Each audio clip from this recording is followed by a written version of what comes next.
Hello friends, स्वागत है आपका आपके अपने यूट्यूब चैनल ज्ञान प्लस पर। आज की प्रमुख खबरों के साथ हाजिर हैं। तो चलिए खबरों को हम विस्तार से देखते हैं। अगर आप चैनल पर पहली बार हैं, चैनल को सब्सक्राइब जरूर कर लें इसी तरह की लेटेस्ट अपडेट पाने के लिए। चलिए शुरू करते हैं। शुरुआत हम कर लेते हैं आज की प्रमुख नौकरियों के साथ। सुपर स्पेशलिस्ट पदों पर आपको अवसर मिला है। 22 पदों पर है पार्ट टाइम सुपर स्पेशलिस्ट पे आप ऑनलाइन आवेदन कर सकते हैं। ये है, आप देख सकते हैं यहाँ पे। वहीं पे वस्त्र समिति वस्त्र मंत्रालय भारत सरकार में फेलो के पद पे वैकेंसी निकली है। 10 पद हैं, आप ऑनलाइन आवेदन कर सकते हैं। उसके अलावा हम बात करते हैं तो असिस्टेंट प्रोफेसर बनने के लिए बेहतरीन मौका। Bihar state university service commission में 4,638 पद निकले हैं। यहाँ पे आप देख सकते हैं बम्पर पद आए हैं, तो आप ऑनलाइन आवेदन कर सकते हैं। उसके अलावा रिसर्च एसोसिएट सहित कई पदों पे साक्षात्कार का मौका। तो यहाँ पे 8 पदों के लिए मौका मिला है तो आप ऑनलाइन आवेदन कर सकते हैं। आगे बढ़ते हैं खबरों में हम। तो सरकार ने 36,590 चयनितों को दिए सहायक नियुक्ति पत्र। टीकाकरण शुरू होने के साथ ही भर्तियों में तेजी आएगी, योगी आदित्यनाथ। योगी ने दूसरे चरण में 36,590 चयनितों को नियुक्ति पत्र देने के साथ 69,000 अध्यापकों की भर्ती पूरी कर ली है। शनिवार को इन्होंने ये भर्ती पूरी की है। वहीं पे कोरोना की वैक्सीन लगने का काम शुरू होने के बाद सरकारी विभागों में भर्ती प्रक्रिया को फिर तेज़ी के साथ शुरू किया जाएगा। इसका मतलब ये है कि सरकार ने भर्ती प्रक्रिया को रोक लगा के रखी है। मुख्यमंत्री ने अपने सरकारी आवास पर नियुक्ति पत्र वितरण समारोह कार्यक्रम में कहा कि एक समय था जब भर्तियों में भ्रष्टाचार, भाई भतीजा आदि होता था। अब उत्तर प्रदेश के मुख्यमंत्री योगी आदित्यनाथ अभ्यर्थियों से पूछते हैं, कहीं आपको ने घूस दे के तो नहीं हुआ? तो आखिर कौन बताए मुख्यमंत्री जी को कि घूस, कौन बताएगा कि हाँ हमने घूस दे के नौकरी पाई है, हमें निकाल दीजिए। इस तरह का ये मजाक ही है और क्या है। इसके अलावा वास्तव में धांधली 69,000 शिक्षक भर्ती में हुई हैं। कई अधिकारी पकड़ाए हैं, कई जो पकड़ाए हैं माफिया, उन पे कुछ एक्शन नहीं हुआ है। और अभ्यर्थियों से पूछ रहे हैं कि आपने पैसा देकर तो कहीं आपका हुआ नहीं। तो इस प्रकार से ये कहानी है। फिलहाल दुनिया कोरोना से डरी है, हम नौकरी देने के लिए संघर्ष रहें। अब 2 साल तक सोचे नहीं ट्रांसफ़र की। तो यहाँ पे देखिए, खाली पदों की नियुक्ति के लिए तीसरी सूची जारी करने की मांग। प्रसिद्धि विद्यालयों के लिए घोषित 69,000 शिक्षक पदों में भर्ती के 2 राउंड की काउंसलिंग के बाद भी 5 से 6,000 पद खाली रह गए हैं। अभ्यर्थियों ने सरकार से खाली पदों को भरने के लिए तीसरी काउंसलिंग कराने की मांग की है। उनका कहना है कि बेसिक शिक्षा मंत्री सतीश द्विवेदी ने 2 नवंबर को कहा था कि जब तक सभी पद नहीं भर जाते काउंसलिंग जारी रहेगी। अब सरकार जल्द ही तीसरी सूची जारी करके परीक्षा में सफल अभ्यर्थियों को नियुक्ति का मौका दे। शिक्षक भर्ती के अभ्यर्थियों को अमरेंद्र सिंह एवं अन्य की ओर से कहा गया कि प्राथमिक विद्यालयों में चयनित बड़ी संख्या में अभ्यर्थी राजकीय इंटर कॉलेज आदि में पढ़ा रहे हैं। दिव्यांगों ने कहा शिक्षक भर्ती में उनके अधिकारों का हनन। 69,000 शिक्षक भर्ती में दिव्यांग आरक्षित अभ्यर्थी संगठन उत्तर प्रदेश सचिव ने शिक्षा परिषद का नाम ज्ञापन देकर कहा कि शिक्षक में उनके अधिकारों का हनन किया गया है। 4% आरक्षण की मांग की गई है। अभिलेखों में मानवीय त्रुटि को मिलेगा मौका। तो किन को मिलेगा मौका, आप यहाँ पे देख सकते हैं। जो इनको वंचित कर दिया गया था उनको 10 और 11 की उनकी काउंसलिंग होगी। किस पे मौका मिलेगा? 28 मई 2020 तक जारी किए गए निवास एवं जाति प्रमाण पत्र स्वीकार किए जाएंगे। सीबीएसई आईपीएससी बोर्ड में टॉप 5 विषयों के औसत अंक पे आधार पर तय किया जाएगा। काउंसलिंग के समय में पता बदलने के लिए की अनुमति देते हुए कार्रवाई की गई है। संदिग्ध दिव्यांग प्रमाण पत्र प्रस्तुत करने वाले अभ्यर्थियों की जाँच 1 माह के अंदर जिला चिकित्सा बोर्ड से कराने के बाद प्रमाण पत्र सही पाने जाने पर नियुक्ति मिलेगी। 1 वर्ष में 2 डिग्री होने पे मामलों में केस टू केस आधार पर निर्णय लिया जाएगा। वहीं पे सीजीपीए आधार गुणांक आज संबंधित विश्वविद्यालय की गाइडलाइन व फार्मूले का पालन किया जाएगा। टेट अंकों में भिन्नता होने पे 17-18 के में अंकपत्रों में हाईकोर्ट के आदेश का अनुपालन संशोधन के आधार पर कार्रवाई की जाएगी।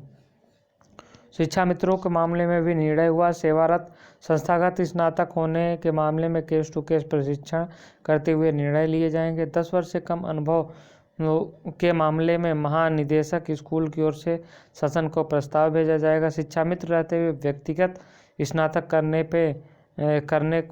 पर मिलेगा काउंसलिंग का मौका। श्रेणी अंकित किए बिना ही 69 शिक्षा मित्रों को मिलेगा नियुक्ति पत्र। जिन 138 अभ्यर्थी श्रेणी नहीं अंकित कर पाए हैं उनको मिलेगा मौका। तो इन्हें मिलेगा मौका, इनका चयन होगा निरस्त। अभ्यर्थी ने अपने माता पिता का नाम अगर गलत किया हो तो उनको 6 महीने के अंदर अभिलेखों में संशोधन कराना होगा। आवेदन पत्र में माता पिता की जगह नाम अगर अंकित कर दिया हो तो भी मौका मिलेगा। अभ्यर्थी मूल अंक पत्र में कम ज़्यादा भर दिया है पूर्णांक तो भी उनको मिलेगा। वह मेरिट में परिवर्तन की लेकिन मांग नहीं कर पाएंगे। अन्य विभाग में कार्यमुक्त होकर कार्यभार करने के लिए 3 महीने का समय दिया जाएगा। प्रोविजनल सर्टिफिकेट प्रस्तुत करने में 3 माह में मूल दस्तावेज प्रस्तुत करना पड़ेगा। स्नातक या शैक्षिक अभिलेख संस्थागत या व्यक्तिगत अंकित नहीं है। दोनों अंकित होने पर इसकी पुष्टि संस्था से कराई जाएगी। इनका चयन होगा निरस्त। यहाँ पे मूल अंक पत्र प्रमाण पत्र अभ्यर्थी या उसके माता पिता का नाम गलत पाए जाने पे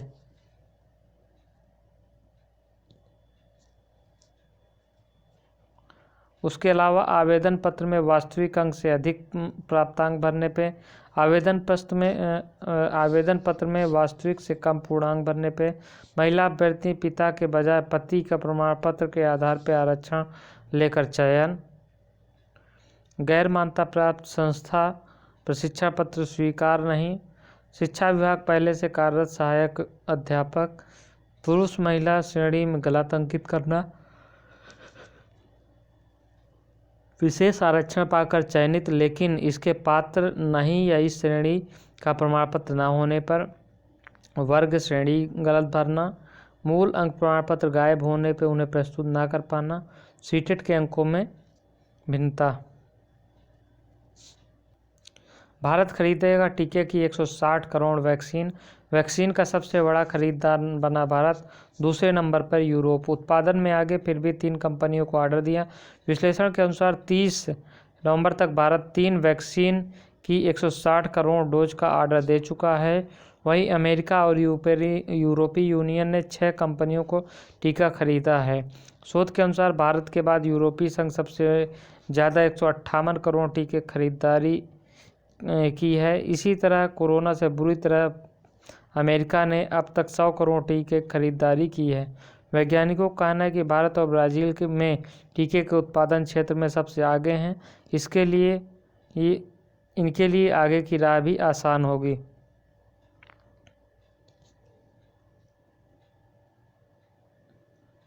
जुलाई अगस्त तक 30 करोड़ लोगों को टीके का प्रस्ताव। केंद्रीय स्वास्थ्य मंत्री ने कहा कि 40 से 50 करोड़ वैक्सीन की डोज 2021 जुलाई अगस्त तक 25 से 30 करोड़ लोगों को मिल सकेगी। विश्लेषकों का कहना है कि भारतीय कंपनी भारत में बायोटेक का प्रशिक्षण भी अंतिम चरण में है। इसी तरह जाइडस कैडिला से भी उम्मीदें हैं। संभव है कि ये दोनों कंपनियां 40 करोड़ डोज का बंदोबस्त कर सकती हैं। विशेषज्ञों को उम्मीद है कि वर्ष 21 तक 25 करोड़ लोगों को टीका लग जाएगा। इस तरह वैक्सीन तैयार होने पे इसमें तेजी आएगी।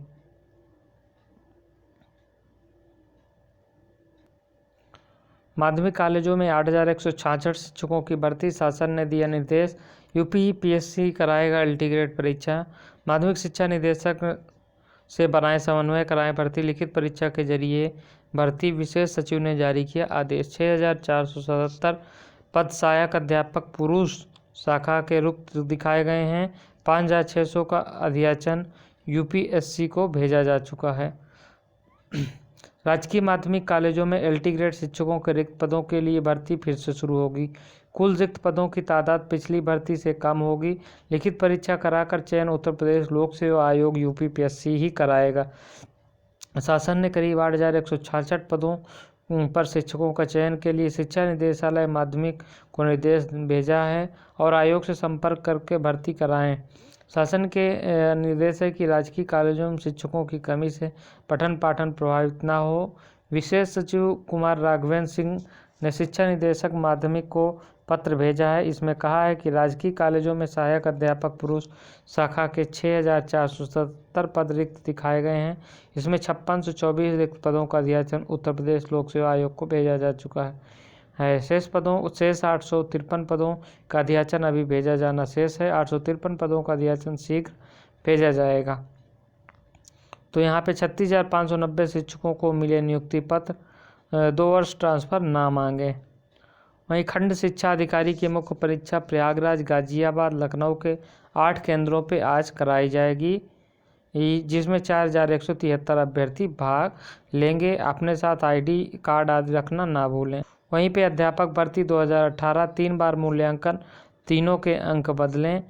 हाईकोर्ट ने मांगी बेसिक शिक्षा विभाग से जानकारी। वहीं पे एक अभ्यर्थी ने 68,500 शिक्षक भर्ती में 3 बार पुनर्मूल्यांकन कराया, जिसमें एक बार उसे 56 नंबर, एक बार 58 नंबर, एक बार 57 नंबर मिले हैं। तो इस पे उन्होंने कोर्ट में रिट डाली है, जिसकी अगली सुनवाई 17 दिसंबर को होगी। वहीं पे 68,500 में 102 अभ्यर्थियों को पुनर्मूल्यांकन में सफल होने के बाद भी बेसिक शिक्षा परिषद के पास भेजे जाने के बाद भी नियुक्ति पत्र नहीं मिल सकी है। ऐसे में 2018 की परीक्षा पास करने वाले 2019 की परीक्षा पास करने वालों से जूनियर हो जाएंगे। तो इस प्रकार से ये खबर रही। वहीं पे हम बात कर लेते हैं UPSSC के लिए ऑनलाइन आवेदन की शुरुआत जल्दी करने जा रहा है। UPSSC अपने ऑनलाइन आवेदन पेट के ऑनलाइन आवेदन की अंतिम तैयारियों में जुटा है। इसके लिए प्रत्येक अभ्यर्थियों को अपना प्रोफाइल बनाना होगा, जिसमें अपने समस्त अभिलेख प्रमाण पत्र आदि को अपलोड करना होगा। उसके बाद उसका पोर्टल होगा और समय समय पर इसे अपडेट कर सकेंगे। वैकेंसी से पहले इसे आप एक बार फिर से अपडेट कर सकें यदि आपके पास कोई नई डिग्री आदि जुड़ी है। तो इस प्रकार से आप ऑनलाइन आवेदन कर सकते हैं यहाँ पे पेट के थ्रू। तो पेट के थ्रू आपका ऑनलाइन आवेदन उम्मीद है कि 20 दिसंबर के बाद शुरू होने की प्रक्रिया है। हालांकि भर्तियों पे रोक सरकार ने लगा रखी है। सरकार कोरोना वैक्सीन के शुरू होते ही, वैक्सीन के मिलने की शुरुआत होते ही इन भर्तियों में तेज़ी का आदेश देगी। फिलहाल सरकार ने भर्ती प्रक्रियाओं को तेज़ी से ना कराने के लिए कहा है, तो उसी आधार पर UPSSC काम कर रहा है और आराम से काम कर रहा है। इसी बेस पे हमको लगता है कि UPSSC के स्थायी परीक्षा नियंत्रक को हटा दिया गया है और उनको कार्यवाहक परीक्षा नियंत्रक का कार्यभार सौंपा गया है। तो ये रही कुछ आज की प्रमुख अपडेट। इस वीडियो में इतना ही। मिलते हैं अगली वीडियो में, तब तक के लिए धन्यवाद।